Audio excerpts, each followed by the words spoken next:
Ma belle-mère a publié une photo de moi et de ma fille de 9 ans, avec la légende « Certaines personnes ne devraient pas être autorisées à avoir des enfants ».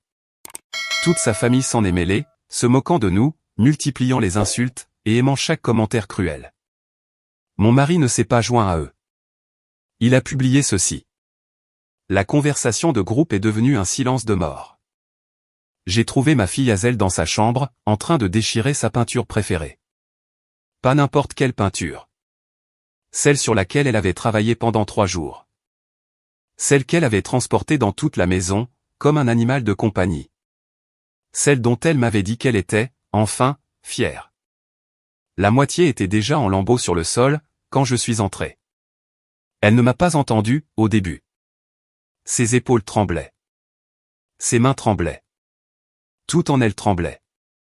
Az, ai-je dit, en essayant de garder une voix posée. Qu'est-ce que tu fais? Elle s'est figée, au milieu d'une déchirure. Lentement, elle a tourné la tête vers moi, les yeux rouges, les cils collés, et le visage couvert de plaques, de cette manière si déchirante où l'on voit qu'elle a essayé de ne pas pleurer, mais a lamentablement échoué. Je répare, a-t-elle murmuré. Tu répares quoi? Moi. Ce seul mot m'a coupé le souffle. Avant que je puisse répondre, elle a attrapé son téléphone, et me l'a tendu avec une main tremblante. Je ne voulais pas te le montrer, a-t-elle marmonné, mais je crois que tu dois voir. Il y avait quelque chose dans la façon dont elle a dit « doigt » qui a fait faire un horrible saut périlleux à mon cœur. J'ai pris le téléphone. Et c'était là. Une photo de moi et de Hazel, dans sa chambre. Hazel souriante, de la peinture sur la joue, et moi riant de quelque chose qu'elle avait dit. Et derrière nous? Oui. L'explosion habituelle de feutres, d'art, et de création à moitié terminée. On aurait dit qu'une enfant de 9 ans, dotée d'une grande imagination, vivait là, ce qui, nouvel choc, est le cas. Puis la légende, certaines personnes ne devraient pas être autorisées à avoir des enfants. J'ai senti mon pouce emballé. Mais Hazel ne regardait pas la photo. Ses yeux étaient fixés sur moi, observant, se préparant au pire. Mamie l'a posté, a-t-elle dit, dans la discussion familiale, et sur Facebook. Stella me l'a envoyé. Elle a dit. Elle a dit que mamie essaie de prévenir les gens. J'ai dégluti difficilement. Les prévenir de quoi? La lèvre de Hazel a tremblé. De moi. Quoi? Hazel, non. Lis les commentaires, a-t-elle murmuré, en serrant ses genoux contre elle, comme elle le fait quand elle essaie de ne pas s'effondrer. Alors, j'ai fait défiler. La sœur de mon mari, Valérie, a commenté, c'est honnêtement effrayant. Il y a quelque chose qui cloche chez Hazel. Aucune chambre d'enfant normale ne ressemble à ça. Tante Linda a écrit, elle a l'air instable sur cette photo. Regardez ses yeux. Est-ce qu'elle se fait tester pour des trucs? Oncle Todd a ajouté, cet enfant a besoin d'aide. C'est plus que juste en désordre. Les enfants qui vivent comme ça grandissent avec des problèmes majeurs. Cousine Megan a commenté, est-elle sous médicaments? L'enfant de mon ami avait les mêmes problèmes, avant qu'on ne la diagnostique. Je dis ça, je dis rien. Un parent que je connaissais à peine a écrit, ce n'est pas normal. Cette fille a l'air bizarre. Je serais inquiet. Chaque ligne était un scalpel, découpant Hazel à vif, pendant qu'elle regardait. J'ai continué à faire défiler, chaque commentaire étant pire que le précédent. Valérie, encore, la pauvre. Elle est pratiquement élevée à l'état sauvage. Aucune structure. Aucune stabilité. À quoi vous attendez-vous? Et puis, réglée comme une horloge, Cheryl a écrit à nouveau, j'ai essayé d'aider, mais Jenna refuse d'admettre que Hazel a des problèmes. Cette chambre est toujours comme ça. Ce n'est pas normal. Quelque chose ne va pas chez elle. Pas, c'est une enfant désordonnée. Pas, elle est créative. Pas, peut-être devrions-nous nous mêler de nos affaires. Non, juste, quelque chose ne va pas chez elle. Hazel a baissé le visage, pour que ses cheveux tombent en avant. Il pense que je suis cassé, a-t-elle murmuré. Ma poitrine s'est serrée. Hazel? Mamie a dit que tu ne devrais pas avoir d'enfant, a-t-elle continué. Mais je suis ton enfant. Donc, elle regrette que tu m'aies eu. Elle ne l'a pas dit de façon dramatique. Elle l'a dit comme une équation mathématique, comme si elle avait résolu quelque chose. Je me suis assise à côté d'elle. Hazel, regarde-moi. Elle ne l'a pas fait. Alors, j'ai doucement écarté les cheveux de son visage. Ses yeux étaient pleins de larmes, mais il cherchait encore les miens, dans l'espoir de trouver la seule réponse qui pourrait empêcher tout de s'effondrer. Il n'y a absolument rien qui cloche chez toi, ai-je dit. Pas une seule chose. Elle a baissé les yeux. Alors pourquoi tout le monde dit que oui? Parce qu'ils sont cruels. Parce que les adultes oublient parfois, que les enfants savent lire. Parce que ta grand-mère se soucie plus d'avoir raison, que d'être gentille. Parce que cette famille traite la différence comme un diagnostic. Parce qu'ils ont tort, ai-je affirmé, d'une voix aussi ferme que possible. Tous. Surtout mamie. Hazel a hoché la tête une fois, mais elle ne me croyait pas encore. Je pouvais le sentir. Elle a reniflé, a tendu la main vers une autre peinture, celle de son coucher de soleil, et j'ai attrapé son poignet. Pourquoi jettes-tu ton art, ai-je demandé. Sa voix s'est brisée. Si j'arrête de faire du désordre, peut-être qu'ils arrêteront de me détester. Je jure que j'ai vu rouge, derrière mes paupières. Avant que je puisse répondre, son téléphone a vibré dans ma main. Une nouvelle notification de la discussion de groupe familial. Évidemment. Parce que, quel enfant de 9 ans n'a pas besoin d'un autre coup dur, juste avant de dormir? J'ai cliqué. De nouveaux commentaires affluaient, comme si tout le monde s'était soudainement souvenu d'avoir des opinions, qu'ils avaient oublié d'utiliser comme arme plus tôt. Mon beau-père, Gérald, a écrit « Les enfants n'agissent pas comme ça, à moins que quelque chose ne cloche. » Et Jenna ne fait que l'encourager. Un certain oncle nommé Bill a apparemment ajouté « Ça ressemble à un appel à l'aide, honnêtement. L'environnement de cet enfant n'est pas normal. » Un autre parent a écrit « Ça explique son comportement. » Je pensais qu'elle manquait juste de discipline, mais il se passe quelque chose de plus profond. Ma vue s'est brouillée. Puis, la notification suivante est tombée. Ryan est en train d'écrire. Hazel a levé les yeux rapidement. Papa? J'ai hoché la tête lentement. Ryan déteste les conflits. Papa? J'ai hoché la tête lentement. Ryan déteste les conflits. S'il tape quelque chose dans la conversation familiale, c'est soit une liste de courses, soit la fin du monde. Hazel s'est appuyée contre moi, silencieuse maintenant, regardant ses petits poings clignoter, comme s'il s'agissait du compte à rebours de quelque chose. J'ai glissé le téléphone hors de ses mains, avant que quoi que ce soit n'apparaisse. Elle n'a pas demandé pourquoi.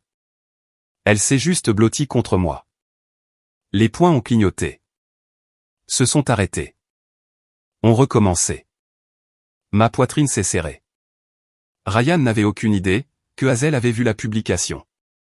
Aucune idée qu'elle était assise juste à côté de moi, attendant de voir quelle version de son père allait apparaître. Puis, la bulle d'écriture a disparu. Aucun message. Juste un écran vide, et une enfant de 9 ans essayant de ne pas respirer trop fort. Hazel a murmuré, « Maman ?» J'ai gardé mon bras autour d'elle, les yeux fixés sur l'écran qui était devenu immobile. Sur le moment, cela ne semblait être rien, juste une autre pause, dans une journée qui en était remplie. En y repensant, je sais que ce silence avait bien plus d'importance, que je ne le réalisais. Dans l'instant, c'était juste moi et Hazel serrés l'une contre l'autre, attendant ce qui allait suivre. Si vous voulez savoir comment nous en sommes arrivés là, comment une grand-mère a fini par diagnostiquer publiquement mon enfant, comme si elle auditionnait pour le prix du meilleur psychologue amateur sans aucun diplôme, vous devez comprendre une chose. Cheryl ne croit pas au désordre. Ce n'est pas qu'elle ne l'aime pas. Ce n'est pas qu'elle préfère que les choses soient bien rangées. Non, Cheryl traite le désordre de la même manière que d'autres traitent les serpents venimeux, avec peur, avec dégoût, et avec la profonde conviction spirituelle que cela ne se produit, que parce que quelqu'un a moralement échoué. Je l'ai appris la première fois qu'elle est entrée dans notre appartement, à l'époque où Ryan et moi sortions ensemble. J'avais 3 tasses dans l'évier, et une pile de courriers non ouverts sur le comptoir. Elle a inspecté la scène, comme si elle avait atterri dans un documentaire criminel. La scène comme si elle avait atterri dans un documentaire criminel. Waouh, a-t-elle dit. Vous vivez comme ça? J'ai ri, parce que je pensais qu'elle plaisantait. Ce n'était pas le cas. C'était mon premier signal d'alarme. Le deuxième, c'était la rapidité avec laquelle Ryan s'est excusé à ma place. C'était il y a des années, avant même que Hazel ne soit qu'une lueur dans mon utérus. À l'époque où je croyais encore que je pouvais conquérir Cheryl, avec des pâtisseries et des conversations polies. À l'époque où je ne réalisais pas, qu'elle considérait le mot « créatif » comme un synonyme de « défectueux ». Le troisième signal d'alarme, c'était Valérie, la sœur de Ryan. Valérie était le modèle absolu. Maison parfaite. Enfant parfait. Chevelure parfaite, qui avait probablement ses propres abonnés sur les réseaux sociaux. Ses enfants, Mason et Stella, les cousins de Hazel, étaient érigés en référence absolue au sein de la famille. Leur chambre ressemblait à des vitrines de catalogue. Literie blanche, bac étiqueté, et des plantes qui, curieusement, ne mouraient pas. La chambre de Hazel ressemble à un magasin de loisirs créatifs après l'explosion d'une grenade, mais d'une manière charmante, pour peu que l'on ait une âme. Chaque fois que Valérie venait nous rendre visite, elle trouvait une nouvelle façon de dire « ton enfant est bizarre », sans jamais utiliser ces mots. Elle est très imaginative, disait-elle, fixant le mur de dessin scotché de Hazel, comme s'il s'agissait de la preuve visuelle de tout ce qu'elle craignait dans la vie. Ou bien, Stella n'a jamais eu besoin d'autant de stimulation. Peut-être que Hazel est facilement surstimulée? Tu sais, si elle est sensible. Sensible. Éparpillée. Instable. Différente. Toujours des messages codés. Toujours des pics.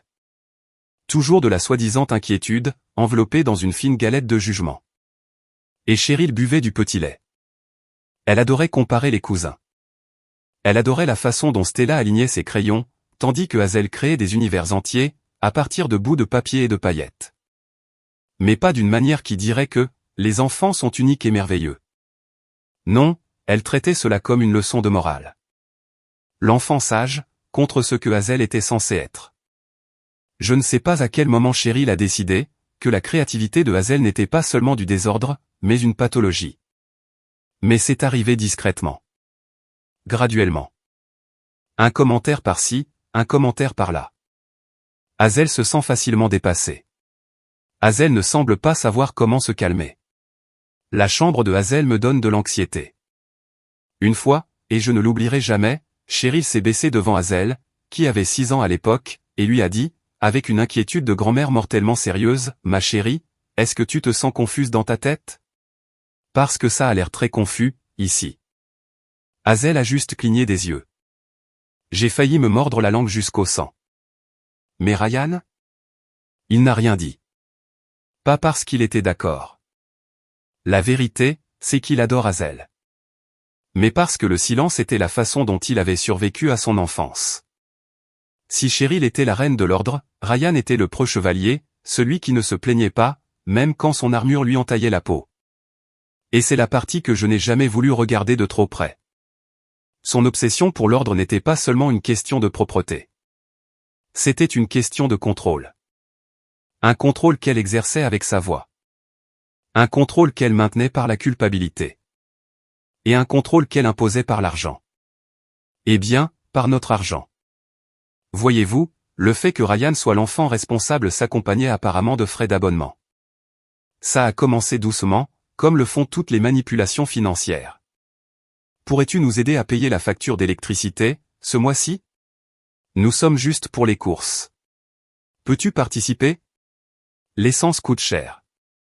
Pourrais-tu nous transférer un peu d'argent? Oh, et puisque tu déposes Hazel, pourrais-tu m'envoyer un Venmo pour ces goûters? Puis, c'est devenu automatique. Un virement mensuel que Ryan avait mis en place temporairement, et qui est, d'une manière ou d'une autre, devenu permanent. Il ne m'a jamais dit le montant exact, jusqu'à récemment. J'ai toujours supposé que c'était une petite somme. Alerte spoiler, ce n'était pas une petite somme. Et le plus drôle dans tout ça? L'argent ne provenait même pas uniquement des échelons qu'il avait gravis dans son entreprise. Une bonne partie provenait de moi, la personne que Cheryl méprise pour être trop artiste, pour prendre la vie au sérieux. Pour être trop artiste pour prendre la vie au sérieux. Je suis graphiste. Tout mon revenu repose sur des couleurs, des croquis, des gribouillis, des planches de tendance, et des idées à moitié finies, scotché sur le réfrigérateur. Hazel n'a pas hérité de sa créativité par hasard. Elle la tient directement de moi. Cette même tendance chaotique, que Cheryl adore diagnostiquer comme s'il s'agissait d'une maladie héréditaire. Et pourtant, d'une manière ou d'une autre, ma tendance chaotique aidait à payer la facture d'électricité de Cheryl. L'ironie était à donner la nausée. Ce n'était pas seulement le virement mensuel. C'étaient les petites urgences constantes. Les voyages de culpabilisation à voix douce. Une fois, Ryan m'a demandé si je pouvais couvrir 120 € pour des courses urgentes de ses parents, parce qu'il leur avait déjà envoyé trop d'argent ce mois-là. Je n'en avais pas envie. Je l'ai fait quand même. Se disputer pour ça semblait mesquin. Dire non semblait ingrat. C'était toujours comme ça. Je n'avais pas fait le lien, jusqu'à présent. Les commentaires, les critiques, l'argent, le contrôle. Différentes têtes du même monstre. Hazel était recroquevillée à côté de moi, essayant de se faire toute petite, et la bulle d'écriture de Ryan clignotait en bas de la conversation. Je ne savais pas ce qu'il s'apprêtait à dire. Je savais juste que les choses ne redeviendraient plus jamais comme avant. Le message est tombé pendant que Hazel était dans la salle de bain, en train de se brosser les dents. J'ai cessé de respirer, pendant que je le lisais. Maman, tu as publié une photo de ma femme et de ma fille, et tu as invité toute la famille à discuter de ce qui ne va pas, chez une enfant de 9 ans. Ce n'est pas de l'inquiétude. C'est de la cruauté. Si tu penses que mon enfant est défectueuse, tu n'as pas ta place dans sa vie. Tu as été ravi de prendre notre argent pendant des années, mais tu n'as aucun problème à nous insulter. Ça s'arrête maintenant. Si tu as besoin d'aide, demande à Valérie. J'aurais dû dire ça il y a très longtemps. C'est le dernier message que tu recevras de ma part. Ryan. Non. Aucune ligne supplémentaire. Aucun emoji. Pas de « je t'aime », mais... Juste ça. Je l'ai fixé si intensément, que mes yeux m'ont fait mal. Pendant une seconde, rien ne s'est passé. Puis, sous son message, il était indiqué que Ryan avait quitté le groupe. Si vous n'avez jamais vu une conversation de groupe perdre son jouet préféré, laissez-moi vous dire que le silence est presque amusant. Si je n'avais pas été en train de trembler, j'aurais pu rire. Personne n'a réagi. Personne n'a mis de cœur. Personne n'a mis d'émoji choqué. C'était comme si le Wi-Fi de toute la famille s'était coupé au même moment. Puis enfin, cousin Dan, ouah. Tante Linda, est-ce qu'il vient juste de partir? Valérie, qu'est-ce qui se passe? Linda, est-ce qu'il vient juste de partir? Valérie, qu'est-ce qui se passe? Je suis sorti de la discussion, avant de commencer à faire défiler frénétiquement la confusion de ma belle famille. Je n'avais pas besoin de les regarder faire semblant de ne pas savoir comment ils en étaient arrivés là. Au fond du couloir, la porte de la salle de bain a grincé en s'ouvrant. Maman, a appelé Hazel. Est-ce que je peux cracher maintenant, ou est-ce que mamie va poster ça aussi? La blague était faible, mais le simple fait qu'elle en fasse une, ressemblait à un petit miracle. Vas-y, crache, ai-je dit, d'une voix bien plus assurée que je ne le ressentais. Elle est entrée à pas de loup dans la chambre une minute plus tard, les cheveux humides, en pyjama, le visage propre mais encore bouffi d'avoir pleuré. Est-ce qu'il l'a envoyé, a-t-elle demandé, en grimpant sur le lit à côté de moi. Ouais, ai-je dit. Il l'a envoyé. Qu'est-ce que papa a dit? J'ai pensé à tout lui montrer, à la laisser lire chaque mot. Puis, je l'ai imaginé lire le mot « défectueuse » à nouveau, et j'ai décidé que je préférais garder le système nerveux de mon enfant intact. Il leur a dit que ce qu'ils ont fait était mal, ai-je expliqué. Il leur a dit qu'ils n'ont pas le droit de parler de toi comme ça, et il leur a dit que c'était la dernière fois. Hazel a tortillé un fil lâche sur la couette. Est-ce qu'ils sont en colère? Probablement, ai-je répondu. Mon téléphone a vibré. Le nom de Ryan s'est allumé sur l'écran. Je suis allé dans le couloir pour répondre. Hey, ai-je commencé, mais il m'a coupé. Est-ce qu'elle va bien? Sa voix n'était ni en colère, ni tremblante, juste pressante. Elle l'a vu, ai-je dit. Elle a tout vu. Un instant de silence. Pas long, mais lourd. D'accord, a-t-il finalement dit. Je suis presque à la maison. C'était tout. Pas de discours décousu. Pas de panique. Juste une décision qui venait de s'ancrer. Il a raccroché. Hazel était assise en tailleur sur le lit, lorsqu'il est entré quelques minutes plus tard, se tenant immobile, de la manière dont les enfants le font quand ils ont peur de renverser quoi que ce soit. Il est allé directement vers elle. « Tu n'as rien fait de mal », lui a-t-il dit, en s'agenouillant pour être à la hauteur de ses yeux. Pas une seule chose. Ce qu'ils ont écrit était faux. Pas toi. Elle a expiré, comme si elle avait retenu son souffle toute la soirée. Elle a expiré, comme si elle avait retenu son souffle toute la soirée. D'accord, a-t-elle murmuré. Est-ce que je peux dormir dans votre chambre, ce soir? Ouais, va choisir un oreiller, ai-je dit. On fait une soirée pyjama en famille, ce soir. Cela lui a arraché le plus petit des sourires. Elle a glissé du lit, et est partie à pas feutrés dans le couloir. La porte s'est refermée derrière elle avec un clic. Ryan ne s'est pas arrêté. Il s'est dirigé droit vers la table à manger, a ouvert son ordinateur portable, et a commencé à cliquer comme s'il désamorçait une bombe, qu'il était le seul à savoir manipuler. Je n'ai pas demandé ce qu'il faisait. Je n'en avais pas besoin. Ses épaules m'ont tout dit. Tendu, précise, déterminé. Quelques minutes plus tard, il a fermé l'ordinateur portable avec un bruit sourd. Puis, mon téléphone a sonné. Cheryl. Je l'ai regardé. Il a fait un seul signe de tête. J'ai mis sur haut-parleur. Qu'est-ce que c'est que ça, a-t-elle aboyé immédiatement. Tu quittes la discussion? Tu nous embarrasses devant toute la famille? C'est quoi ce caprice? Ryan n'a pas bronché. Ce n'était pas un caprice.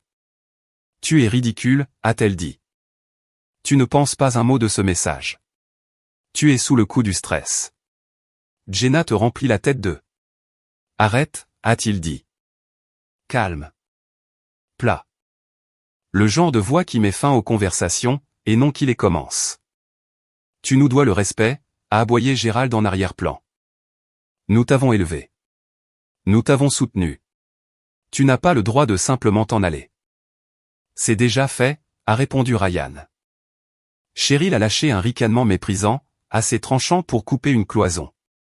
Très bien. Sois dramatique. Tu dois quand même couvrir l'assurance la semaine prochaine, et la carte de ton père arrive à échéance.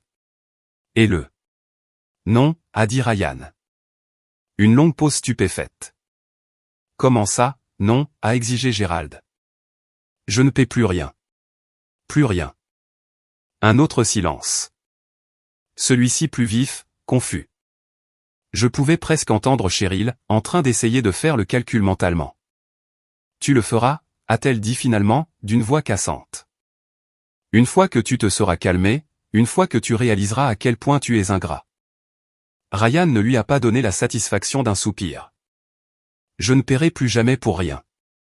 Satisfaction d'un soupir. Je ne paierai plus jamais pour rien. Tu ne peux pas juste nous couper les vivres, a-t-elle cinglé. Tu crois que tu le peux, mais tu ne le peux pas.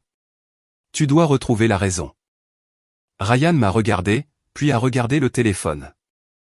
C'est moi, qui retrouve la raison. Tu jettes ta famille à la poubelle, a-t-elle sifflé. C'est toi qui as pris cette décision, quand tu as publié cette photo, a-t-il dit. Pas moi. Cheryl est devenue silencieuse, pour la première fois de la soirée. Puis, nous reparlerons, quand tu seras devenu raisonnable. Non, a dit Ryan. Vous ne le ferez pas. Il a mis fin à l'appel. Il a juste raccroché. Pas de grand geste dramatique. Il a juste raccroché. Pas de grand geste dramatique, pas de main tremblante, juste un pouce, et une finalité qui semblait plus lourde, que tout ce qu'il n'avait jamais prononcé à haute voix. Il a posé le téléphone, et a expiré un grand coup, fermement, sans trembler. Au bout du couloir, Hazel a appelé, « Papa, quel oreiller tu veux ?» Les yeux de Ryan se sont adoucis. « Celui que tu choisiras, » a-t-il répondu en criant. Il s'est tourné vers moi. Sa voix était basse, certaine, celle d'un homme qui avait enfin coupé le bon fil.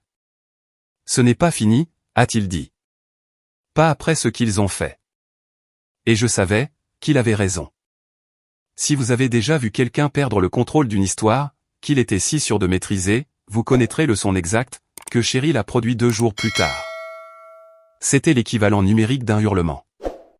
Cheryl Martin a publié un message dans le groupe « Famille du quartier de Glenford », un groupe public, avec des milliers de membres, des mamans du coin, des papas, des professeurs, des accros aux réunions de parents d'élèves, le genre de personnes qui postent des affiches de chats perdus. Et qui se disputent sur les règles de stationnement. Et là, devant tout Glenford, il y avait à nouveau la chambre de Hazel.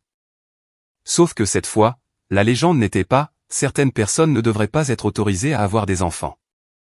Non, cette version était beaucoup plus insidieuse. Je n'ai jamais voulu publier ceci, mais je suis tellement inquiète pour ma petite fille. J'ai exprimé une douce inquiétude concernant ses conditions de vie, et j'ai été renié par mon fils et sa femme. Nous les avons soutenus financièrement pendant des années, et c'est ainsi qu'ils nous traitent. S'il vous plaît, dites-moi. Est-ce que j'exagère? Cela ne semble-t-il pas dangereux, pour un enfant? Plusieurs choses se sont produites dans mon corps, simultanément. Ma mâchoire s'est crispée. Mon estomac s'est noué. Et une sorte de calme plat, meurtrier, s'est installé derrière mes côtes. Une douce inquiétude, ai-je marmonné à voix haute. C'est comme ça qu'on appelle le fait de diagnostiquer une enfant de 9 ans comme défectueuse, maintenant? Et la partie sur les finances. La partie sur les finances. Soutenue pendant des années. J'ai failli recracher mon café par le nez. Hazel était à l'école. Ryan était au travail. J'étais seul avec mon téléphone, lisant les commentaires de parfaits inconnus, qui arrivaient au compte-gouttes. Utilisateur 1, c'est tellement triste, Cheryl. On dirait de la négligence, pour être honnête. Utilisateur 2, certains parents sont trop sensibles, quand on essaie de les aider. Utilisateur 3, Valérie, évidemment, tu as tout bien fait, maman. Tu t'inquiètes juste pour Hazel. Bien sûr que Valérie était là, rafraîchissant probablement la page, comme si elle enchérissait sur eBay. Mes doigts tremblaient. Pas de peur, juste d'incrédulité, face à la familiarité de ce schéma. Cheryl perd le contrôle. Cheryl réécrit la réalité. Cheryl mendie la validation du public. Le fidèle petit soldat de Cheryl, Valérie, débarque avec des mouchoirs de courtoisie, et de l'essence. Puis un commentaire de quelqu'un que je ne connaissais pas. Utilisateur 8, si la chambre de l'enfant est vraiment comme ça, honnêtement, la grand-mère a un argument. Vous savez quoi? Très bien. Ça suffit. J'ai fait une capture d'écran de la publication. J'ai fait des captures d'écran des commentaires. J'ai capturé chaque occasion, où Cheryl prétendait être la mère Teresa de la propreté. Ensuite, j'ai envoyé un SMS à Ryan, il faut que tu vois ce que ta mère vient de faire. Il a répondu presque instantanément, je rentre à la maison. Si je devais rester avec ces informations seul beaucoup plus longtemps, j'allais commencer à redéfinir le concept des conséquences.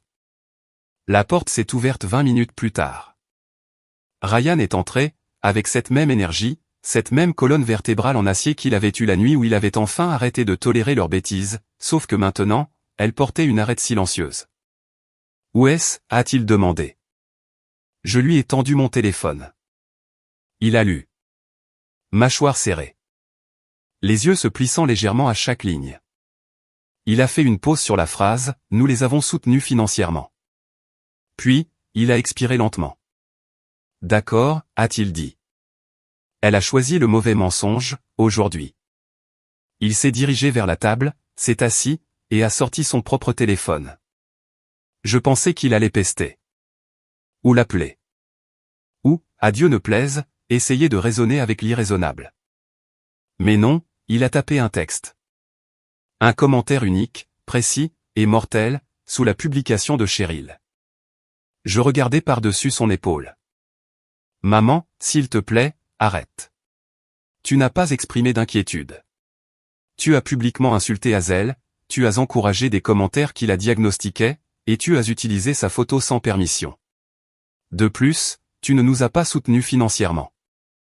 Je t'ai envoyé 26 400 € au cours des 3 dernières années. C'est la dernière fois que je corrigerai ta version des faits. Ne publie plus jamais de choses sur notre fille. Ensuite, il a publié une capture d'écran, le fil de commentaires original, où Cheryl et ses pom-pom girls qualifiaient Hazel d'instable, de bizarre, de sauvage, et de défectueuse. La pièce est devenue silencieuse comme une tombe. Tous les poils de mes bras se sont dressés. Parce que, dans la hiérarchie des catastrophes de la famille Martin, c'était l'équivalent, pour Ryan, de lancer les codes nucléaires. Et les familles du quartier de Glenford l'ont remarqué. La tendance des commentaires s'est inversée, plus vite qu'un groupe paroissial découvrant que leur pasteur a un compte OnlyFans secret. Utilisateur 1, attendez. Quoi? Ce n'est pas de l'inquiétude. C'est carrément méchant. Utilisateur 6, je n'avais pas vu ces commentaires avant. Ça change la donne. Utilisateur 4, publier la photo de la chambre d'une enfant pour l'humilier, ce n'est pas correct. Valérie a essayé d'éponger les dégâts. Valérie, c'est sorti de son contexte. Nous plaisantions tous. Utilisateur 7, plaisanter sur le fait qu'une enfant de 9 ans a besoin de médicaments? C'était une blague. Puis, utilisateur 10, Cheryl. Ça ne donne pas une belle image. Et celui qui a fait perdre les pédales à Cheryl. Utilisateur 12, je suis d'accord avec Ryan. N'impliquez pas une enfant dans vos drames familiaux. J'ai regardé Cheryl essayer de rattraper le coup, en temps réel. Ryan ment. Il est manipulé. Nous les avons soutenus émotionnellement. Jenna l'a monté contre nous. Et puis, oh, la cerise sur le gâteau, nous allons contacter un avocat, concernant nos droits de visite. Ryan a lâché un rire bref, sans une once d'humour. Bien sûr, a-t-il murmuré. Allons au tribunal, et montrons au juge la publication où tu dis que notre fille a l'air instable. Ça va très bien se passer. En quelques minutes, la section des commentaires a sombré dans ce silence gêné et poli, que les gens adoptent lorsqu'ils réalisent qu'ils ont pris le parti du méchant. Cheryl a cessé de répondre. La publication a disparu, ensevelie sous de nouvelles annonces concernant des chiens perdus et des ventes de gâteaux, mais les dommages causés à sa réputation? Permanent. Du moins, c'est ce que je pensais. Jusqu'à 19h14, ce soir-là. La sonnette a retenti. Hazel était sur le canapé avec nous, en train de dessiner des oiseaux. Ryan et moi nous sommes figés en même temps. Nous n'avions pas besoin de regarder par la fenêtre. Nous pouvions sentir de qui il s'agissait. Ryan n'a ouvert la porte qu'à moitié. Et ils étaient là. Cheryl et Gérald. Ils avaient moins l'air de conquérants, et plus de 2 personnes tentant de faire du contrôle des dégâts en relations publiques, avant la prochaine réunion du conseil d'administration. Ryan, a dit Cheryl d'un ton sec. Nous devons parler. Non, a dit Ryan. Ne sois pas puéril, a-t-elle claqué. Ce drame en ligne a été assez loin.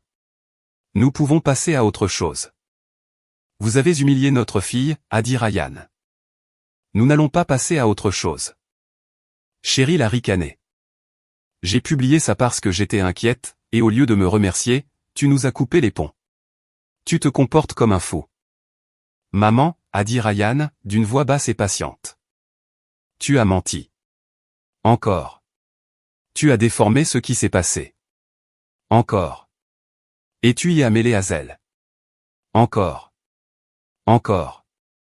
Et tu y as mêlé Hazel. Encore. Gérald s'est avancé. Tu nous dois une conversation. Tu nous dois le respect. Je ne vous dois rien, a répondu Ryan.